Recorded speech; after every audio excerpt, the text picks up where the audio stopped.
Mars! Tuwang-tuwang bulalas ni Faye na makapasok na si Princess sa loob. Sinugod niya to ng yakap na parabang ang tagal nilang di nagkikita. Mars, na-miss kita. Kamusta? Tanong ni Faye kay Princess. Okay lang, Mars. Sagot ni Princess at pagkatapos tumuloy to sa kanyang silid. Sumunod naman sa kanya si Faye na parabang excited tong malaman ang lahat ng mga nangyayari sa pagpunta ng kanyang kaibigan sa Batangas. Umapo si Faye sa kama, hinintay na matapos ang si Princess sa pagpapalit ng damit. Maya-maya may kinuha si Princess sa loob ng kanyang shoulder bag. 2 supot na bibingkang malagkit at iniabot yon kay Faye. Wow, Mars! Thank you! It's my favorite! Nakangiting sambit ni Faye. Binigay niya sa akin ni Doña Lucita kanina at naisip kong dalhin sa'yo dahil alam ko naman na paborito mo yan. Sagot ni Princess. Talaga lang, Mars, ha? Ang bait pala ng lola ni Lucas kung ganon, Mars. Buong paghang wika ni Faye kahit punong-puno ang bibig ng pagkain. Walang duda, mabuting tao ang lola ni Lucas. Pero ang kanyang ina, ay nako, mata pobre. Inis na wika ni Princess. Akala niya pera lang habol ko sa anak niya. Sa bagay, pera lang din naman talaga. Kasi pumayag ako sa kasunduan kapalit na malaking pera. Pero ang sabi niyang nakikipagrelasyon ako sa anak dahil sa kayamanan nila, aba, di naman totoo yun. Pagpapaliwanag ni Princess at humigato sa kama. Hay naku Mars, hayaan mo ng mommy ni Lucas. Total, di rin naman totoo na boyfriend mong anak niya, di ba? Pagkatapos ng 6 na buwan, di niya na makikita pang pagmumukha mo. Tugon ni Faye at tumabi din to sa kanya sa paghiga habang kumakain ng bibingkang malagkit. Sinubukan pa nitong subuan siya, ngunit sinabi niyang busog pa siya.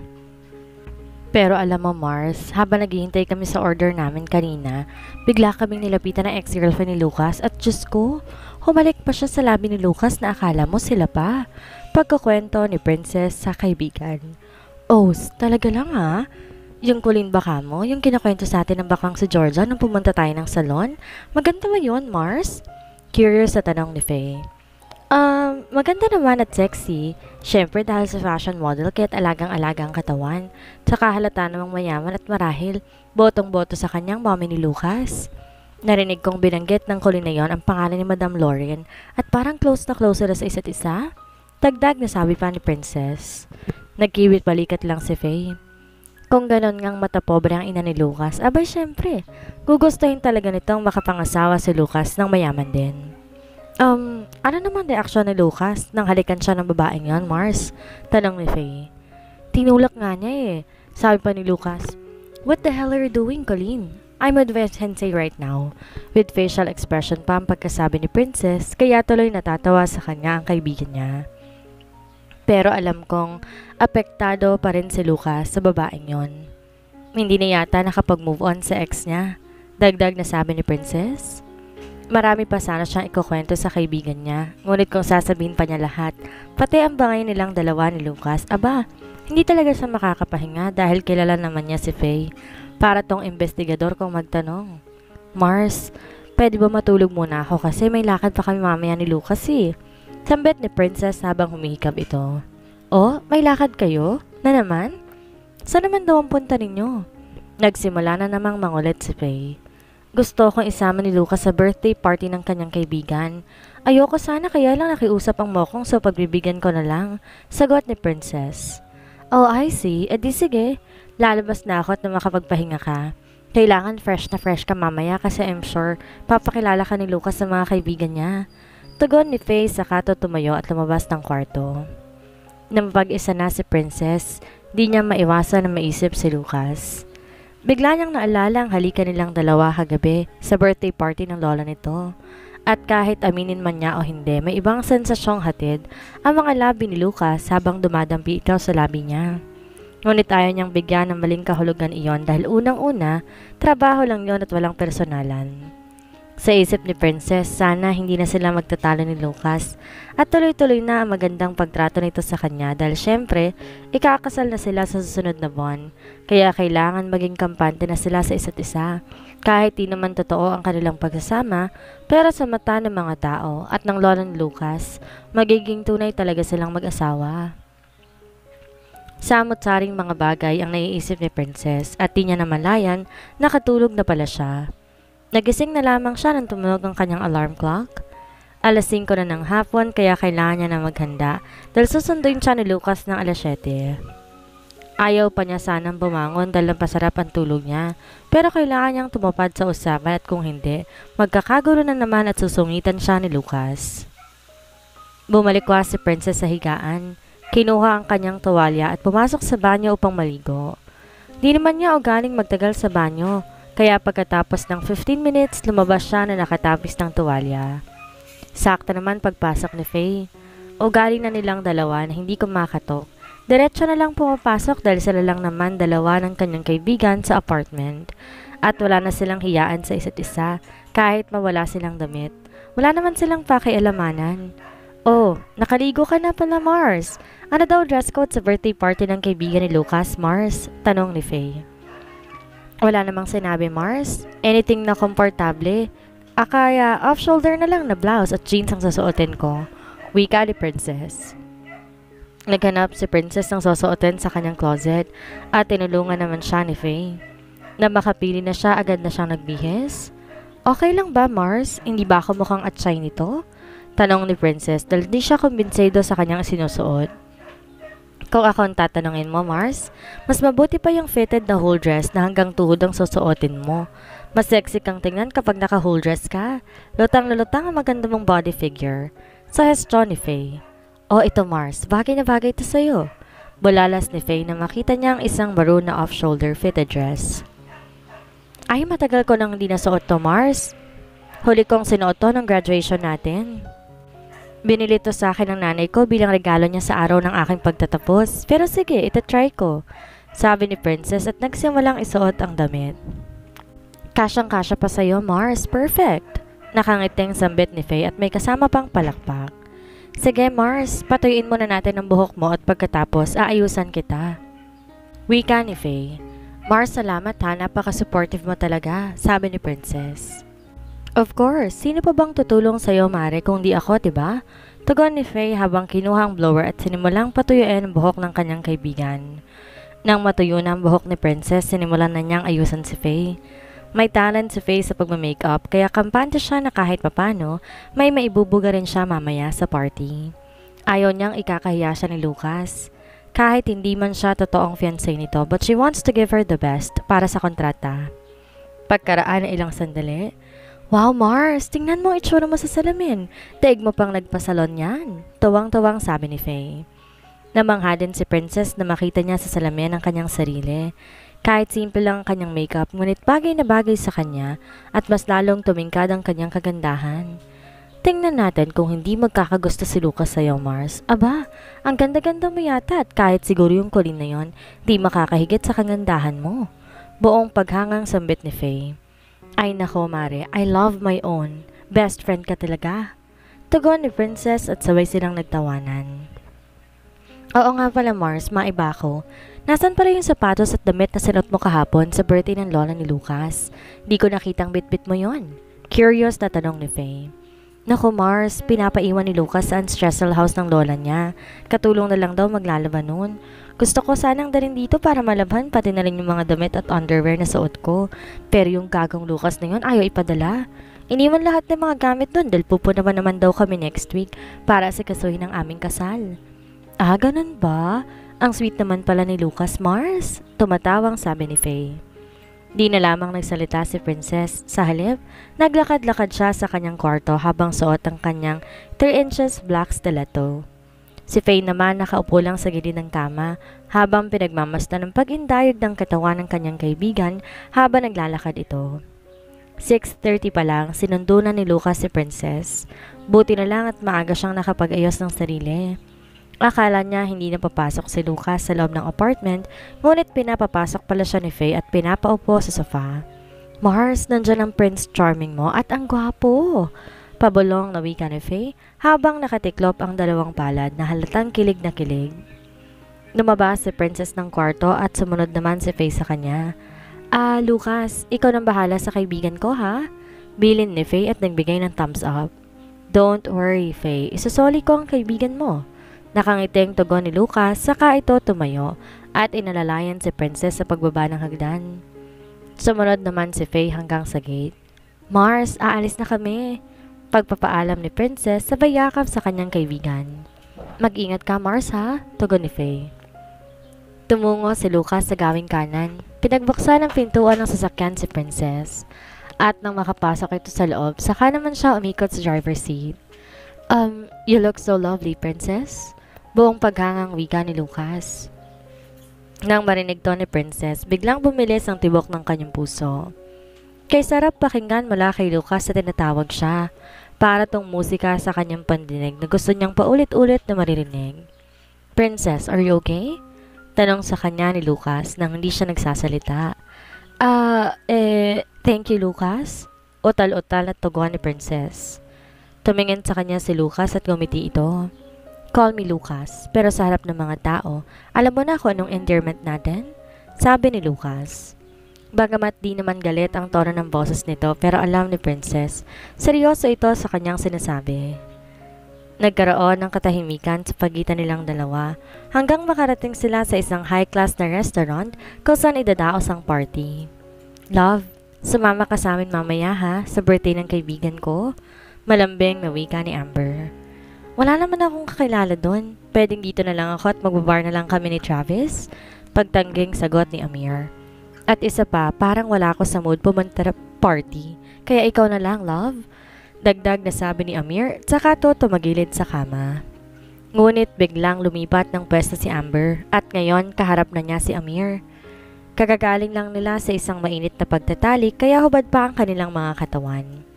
At na magsimula na namang maglikot ang kamay ni Amber, bigla na namang nabuhay si Amir. Ngunit, kunyari, playing hard to get ang babae dahil alam niyang hindi siya tatantaran ni Amir. Basta sumama ka sa akin mamaya, and I will make you happy, Dr. Amir Castillo. Pangaakit ni Amber, saka to tumayo at gumiling-giling sa harap ng lalaki. Okay, fine. Sexually aggressive si Amir at itong isa sa kanyang kahinaan. Ito ang dahilan kung bakit di siya nakontento kay Princess kaya nakagawa siya ng malaking kasalanan sa kanilang relasyon. Bagamat mahal niya ang kanyang dating nobya at tiniis niya ang 4 na taon bago niya nakuha ang katawan ni Princess, para sa kanya hindi sapat ay isang beses na may mangyari sa kanila. Kaya noong hindi pumayag si Princess na gawin nila ulit ang nangyari sa kanila, naghanap siya na ibang makakapagpaligaya sa kanyang pagkalalaki.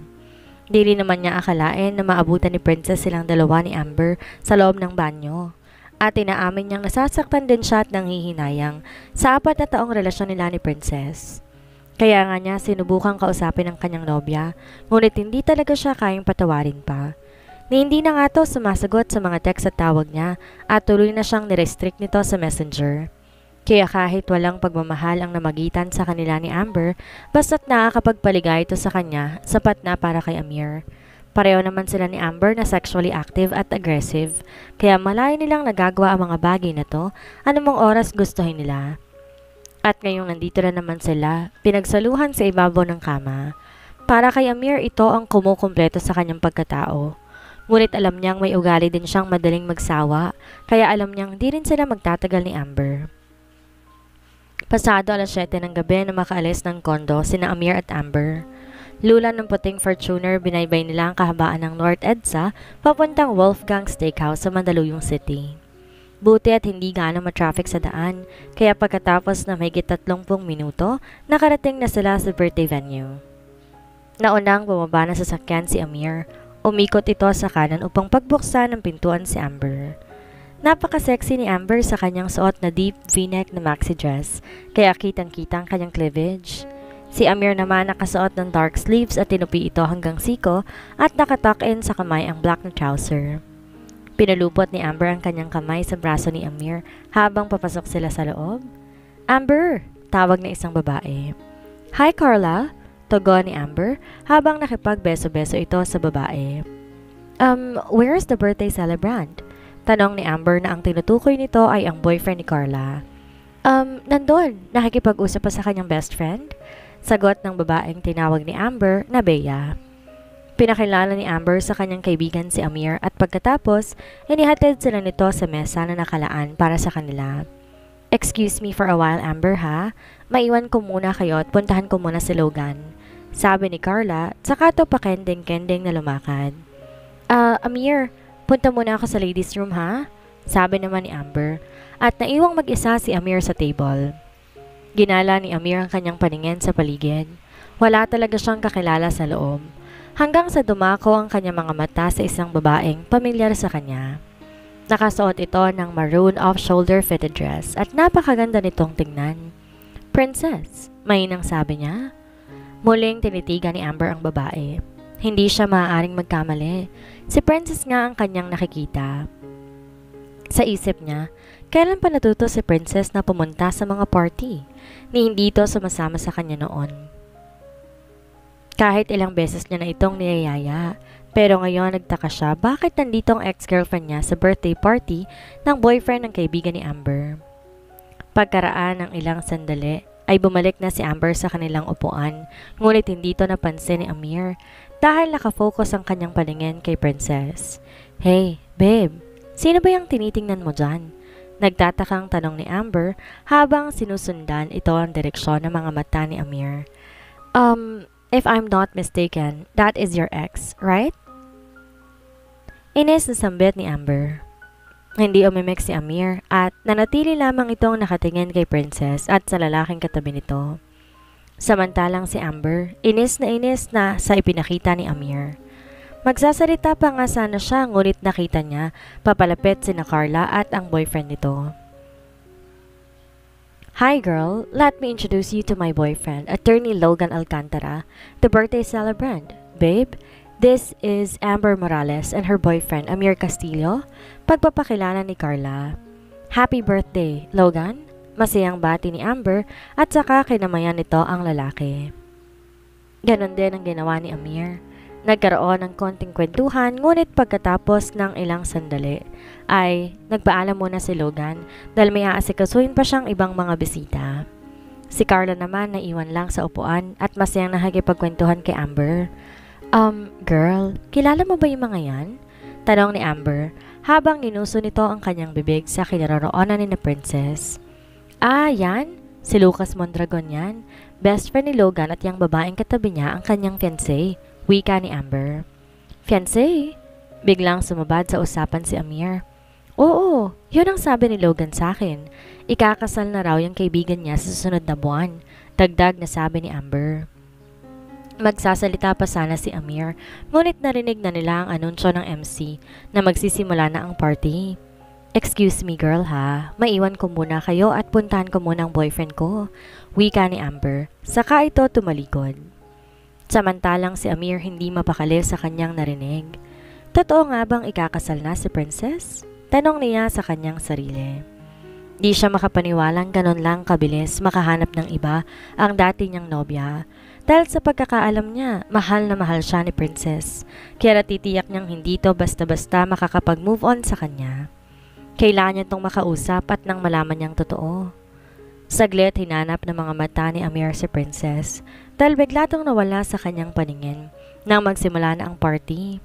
Marami na kasing tao sa loob at nagkanya-kanya na sa pagkuha ng pagkain at inumin dahil buffet ang estilo ng party. Ngunit nang masulyapan niya si Princess at tumayo ito papunta sa ladies' room, sinundan niya to ng tingin. Sakto naman abala si Amber sa pakikipag-usap sa kanyang mga kaibigan, kaya nagkaroon si Amir ng pagkakataon na tumayo para abangan ang paglabas ni Princess sa ladies' room. At nang makalabas na ito, agad niya itong sinalubong. Princess, shall we talk? Panimulang sabi ni Amir. Nabigla si Princess sa kanyang nakita dahil hindi niya akalaing muling magkukrus ang kanilang landas ni Amir. Agad na nambalik sa kanyang alaala ang panlolokong ginawa nito sa kanya. Hindi niya to pinansin at nagpatuloy lang siya sa paglalakad. Ngunit biglang humarang si Amir at hinawakan nito ang kamay niya. Amir, ano ba? Please let me go? Naiinis na sambit ni Princess. So ano? Kaya pala ayaw mo na makipag-usap sa akin dahil may pinalit ka na kaagad, ha? Hindi ko akalain ganun mo lang ako kabilis na palitan, Princess. Mariing tugon ni Amir. Amir, please, huwag kang gumawa ng gulo dito. Okay, kasama ko ang fiancé ko kaya please, pakiusap ni Princess. Sinubukan niyang pakalmahin ang kanyang sarili dahil ayaw niyang gumawa ng gulo sa birthday party ng kaibigan ni Lucas. So, totoo ngang ikakasal ka na. Bakit? Mahal mo ba ang lalaking yon? Tulad ng pagmamahal mo sa akin? Nanunuyang tanong ni Amir. Amir, please, nakapag-move on na ako sa'yo. Masaya na rin ako sa buhay ko ngayon kaya please, tigilan mo na ako. Pakiusap ni Princess. Kukulitin pa sana siya ni Amir ngunit biglang lumapit si Lucas at tinawakan nito ang kamay ni Princess. Babe, may problema ba? Masuyong tanong ni Lucas. Wala babe. Sagot ni Princess at bahagyang umitito kay Lucas at pagkatapos, inakbayan siya ng lalaki pabalik sa kanilang upuan. Excuse me, Amir? Paalam ni Princess sa dating nobyo bago to tuluyang tumalikod. Naiwan mag-isa si Amir at wala siyang magawa kundi habulin na lamang ng kanyang tingin si Princess. Inaamin niyang nasaktan siya na malaman niyang ikakasal na to sa ibang lalaki. Mahal naman niya si Princess kaya lang nakagawa siya ng isang malaking kasalanan. Mabigat ang loob niya na bumalik siya sa kanyang upuan. Hey, saan ka galing? Tanong sa kanya ni Amber. Halatang naiinis ito. Kanina pa ako hanap ng hanap sa'yo at napansin ko parang nag-iba yata ang mood mo, Amir. Simula nang malaman mong ikakasal na yung ex-girlfriend mo kay Lucas. Pananambat na wika ni Amber. Let's not talk about her, Amber. Maraing sagot ni Amir at tumungga ito ng alak sa baso. Maya-maya tumugtog ang isang awitin at ang lahat ay inaanyayahang sumayaw kasama ng kanilang mga kapareha. Na makita ni Amir si Princess na nakikipagsayaw kay Lucas, hinila din niya ang kamay ni Amber at dinala niya ito sa gitna. Alam niya nakatingin si Princess sa kanila, kaya sinadya niyang kapitin ang bewang ni Amber at niyakap niya ito ng buong higpit at pagkatapos ay hinalikan niya sa labi. Nang matapos niyang gawin iyon, tiningnan niyang muli ang kinaroroonan ni Princess kung nakikipagsayaw ba rin ba ito kay Lucas, ngunit wala na ito sa dance floor. Inanap ng mga mata ni Amir si Princess at nakita niya tong umiinom mag-isa sa mesa habang ang kanyang fiancé ay nakikipag-usap kay Logan at sa iba pang mga kaibigan to. Sa isip ni Amir, mahal pa rin siya ni Princess at ang pagpapakasal nito kay Lucas ay ginawa lang nitong panakip butas para makalimutan siya ng dalaga.